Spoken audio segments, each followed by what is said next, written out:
Hi, I'm James Burns, Vice President of Development and Strategy for MediaSauce, an interactive strategy and creative services firm based in Carmel, Indiana, who helps organizations transform using digital and social media.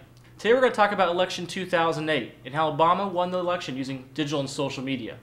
Today's conversation is not political. This is not about Republicans or Democrats. It's not about Libertarians or the Green Party. This is about business lessons we've learned from Barack Obama's campaign. I wager to say this campaign was perhaps the most effective marketing campaign to integrate the use of the internet in its execution. In fact, I'd wager to say that people will be studying this campaign for probably the next 4 to 5 years to try to learn for applications in the business world. We're going to cover 12 key business lessons today. And we're going to talk specifically about how digital and social media was the driver to his win. I do think it's a fair statement to say that the use of digital and social media transformed his organization's ability to be successful and helped him separate himself from his competition. So here's the challenging question that anybody might like to ask themselves for their own business. How do you get people to invest in your products and services when they, 1, have never heard of you, 2, have never had any affinity to you, 3, don't live near you, 4, have no reason to listen to you or when you speak, and 5, have other more familiar options offering similar goods or services? Can you imagine just launching a business like that? And yet, somehow, this guy became the same guy who was on the cover of all these magazines and eventually became President of the United States. To go from becoming this guy to becoming this guy, you have to have aspirations that far exceed your present path. Most organizations today can honestly say they're perfectly aligned to get the results they achieve. Think about this. If you're the black dot on the screen, on this line that represents your present path, you're making some level of progress towards your end goal. The black dot represents today.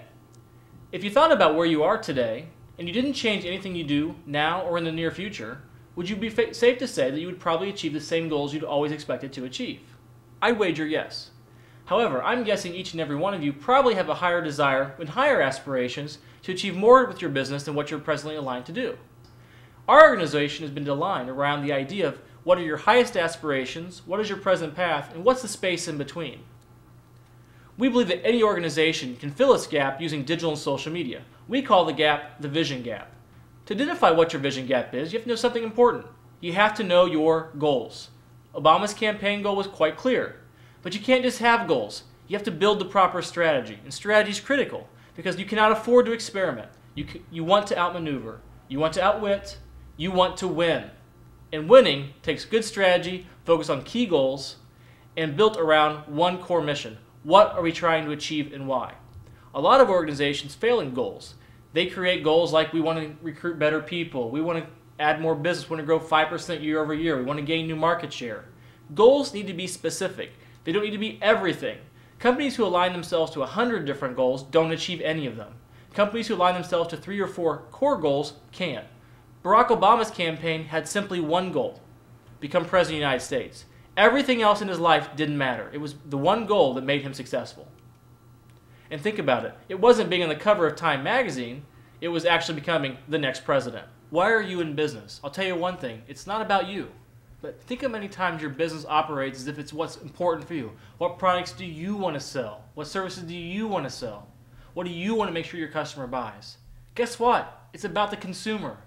And the reality of it is, Obama recognizes about the consumer. It wasn't about him. It was about we. So when he asked himself, what is my unique selling proposition, the team had to say, what can we do to position ourselves differently? They recognized it wasn't just change, because everyone would talk about change. It was about change we could believe in.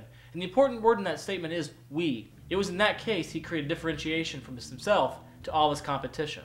How different are you from your competition? If you're not that much different from your competition, you're not unique. You're just noise in the field of people trying to get dollars for the products or services that you sell. We've talked about goals. Goals need strategies. And we have to talk about strategies before we talk about tactics. Let's talk about the 3 strategies that Obama used to win this campaign.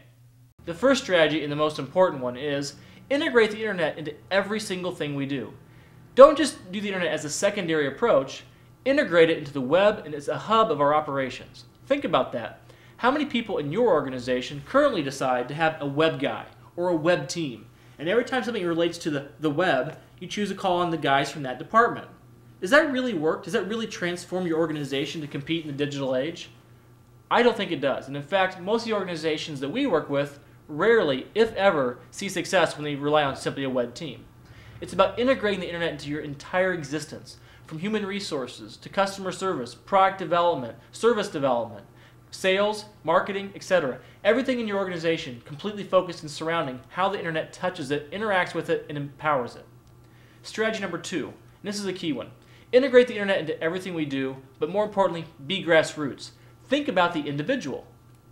How many times do you really take into consideration what your customer is focused on? Not what you're trying to sell, not product or service you're introducing. Specifically, what do you want to accomplish as a business? The Obama campaign recognized its change was not about me. It was not about Obama. It was about we as individuals making change in the world we live in. Strategy number 3, create connections, big and small. Think about the importance of the Obama campaign reliance on talking to people at all levels. It doesn't matter who you were or what you believed in or what you wanted to accomplish. If you believed you needed to have change in the campaign, your vote counted. More importantly, your voice counted. More importantly, you as an individual were more important than our entire mission as a whole, because it was you we were trying to help make change, not you changing for us. Individual companies have the same opportunity. If you think about the connections you create with your largest customers as well as your smallest customers, decision makers versus influencers within those organizations as well, you come to recognize that every connection counts. How many times have you had a salesperson come to your organization, back to a meeting and say, I just found out a client we talked to 12 months ago bought a product from our competition. And you ask them, why did that happen? You say, well, I haven't talked to them in a while because they weren't ready to buy. The reality is the internet provides an opportunity for us to create connections on a regular basis. So when consumers are ready to make purchases, they're thinking about us and connected to us. And they have tools to make it be easy to do so. If you make it difficult for customers to want to buy your service and your competition makes it easy to do so, who do you think they're going to buy from? Throughout the campaign, Obama used 3 key strategies, and those 3 strategies that we used on the campaign, one was to integrate the internet into everything we do, from connecting volunteers to prospective voters, and also then turning volunteers into activists for the campaign, and then those activists all the way into full-out staffers.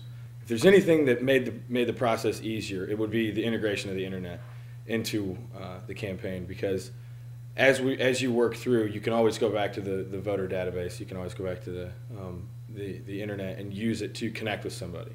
But the key to using the internet and integrating that into everything we did was to making the campaign really grassroots, making it on an individual basis, letting people tell their story from an individual perspective, and keeping people in line with the message that was out there, which was it was about the people and not about Barack. This whole thing was about connecting people from all different parts of the country, and also connecting with the candidate as well. But more importantly, it was about connecting different voters and supporters together to help tell their story, their individual story, and then enhancing that and getting that across the nation by telling it via the web, doing YouTube videos, doing those different things. It really made it very easy to connect with every single person that was out in the field.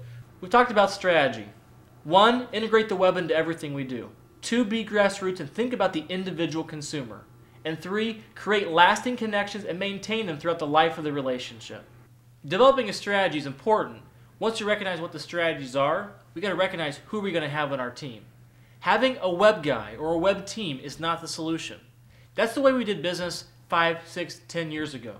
We can't afford to keep doing business the same way. If you do, you're never going to quite understand the ability to integrate the web into everything you do. Who's on your team means a lot of different things to a lot of different people. It could be having vendors. It could be having support staff, part-time. It could be volunteers. It could be full-time executives running your digital operations. The key thing is having people who understand and live and breathe digital and social media leading these projects. Not everyone in your organization is going to get it. But I'll tell you what, moving forward as an organization, if you want to succeed in the interconnected age, you're going to want to have people who believe that the internet is an important part of their job responsibility. Everywhere from customer service and product development to sales and marketing. It's a full function integration that makes your business successful.